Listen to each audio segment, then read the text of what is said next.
რამზან კადიროვმა ჩეჩნეთის უკანასკნელი ემირის ასლან ბიუტუკაევის ლიკვიდაციის შესახებ განაცხადა. ჩეჩნეთის ხელისუფლების პროპუტინური ლიდერის რამზან კადიროვის თქმით, სოფელ კატერიურტში ექსტრემისტების 6-კაციანი ჯგუფი გაანადგურეს, რომელიც რესპუბლიკის ტერიტორიაზე დარჩენილი ბოლო ექსტრემისტული დაჯგუფება იყო. ჯგუფის ლიდერი საველე მეთაური ჩეჩნეთის უკანასკნელ ემირად წოდებული ასლან ბიუტუკაევი იყო. რესპუბლიკაში სეპარატისტული იატაკქვეშეთი საბოლოოდ განადგურებულია, დაწერა კადიროვმა. მისი თქმით, სპეცოპერაცია ახმად ხაჯი კადიროვის სახელობის პოლიციის პოლკის მებრძოლებმა ჩაატარეს.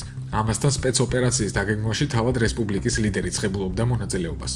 კადიროვის თანახმად სპეცოპერაციის შესახებ ინფორმირებული იყო რუსეთის პრეზიდენტი ვლადიმერ პუტინი, რომელსაც არსებულ გეგმაში პირადად შეჰქონდა გარკვეული ცვლილებები. პრეზიდენტის პრესმდივანმა პესკოვმა დაადასტურა, რომ პუტინმა კადიროვს დაურეკა და ბიუტუკაევის ჯგუფის ლიკვიდაციას მიულოცა. 1974 წელს დაბადებული ასლან ბიუტუკაევი თავის დროზე ჩეჩნეთის პრეზიდენტის ასლან მასხადოვის თანამებრძოლი იყო. ასლან ბიუტუკაევზე ინგუშეთისა და ჩეჩნეთის მასშტაბით ზებნა იყო გამოცხადებული.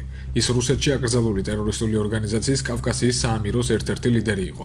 ასევე ჩეჩნეთის იატაკქვეშეთის ერთ-ერთი ლიდერის დოკუ უმაროვის უახლოეს მოკავშირედ მიიჩნეოდა. 2015 წელს, როგორც თვითმკვლელთა ბატალიონის რიად ალ-სალაჰინის ლიდერმა ტერორისტული ორგანიზაცია ისლამური სახელმწიფოს მეთაურის წინაშე ჩეჩენი ბოევიკების სახელით ფიცი დადო. მედიის ცნობით, ბიუტუკაევი ამზადებდა ექსტრემისტებს და შემდეგ მათ რუსეთის სხვადასხვა რეგიონში ანაწილებდა. BBC-ს რუსული სამსახურის ცნობით, ბიუტუკაევის მომზადებული იყო მოგამედ ევლოევი, რომელმაც 2011 წელს მოსკოვის დომოდედოვოს აეროპორტში თავი აიფეთქა. 2013 წელს უმაროვის სიკვდილის შემდეგ ბიუტუკაევი ჩეჩენ სეპარატისტთა ლიდერი გახდა. ჯერ კიდევ 2016 წელს ჩეჩნეთის შინაგან საქმეთა სამინისტრომ გარაცხადა, რომ ბიუტუკაევის ადგილსამყოფელის შესახებ ინფორმაციის სანაცვლოდ 5 მილიონ რუბლს გადაიხდიდა, თუმცა მაშინ მისი პოვნა ვერ მოხერხდა. ჩეჩნეთში რამდენიმე დღის წინ ჩატარებული სპეცოპერაციის შემდეგ კადიროვმა განაცხადა, ცხოვრებისეული ვალდებულება შევასრულე. ის მკვდარია.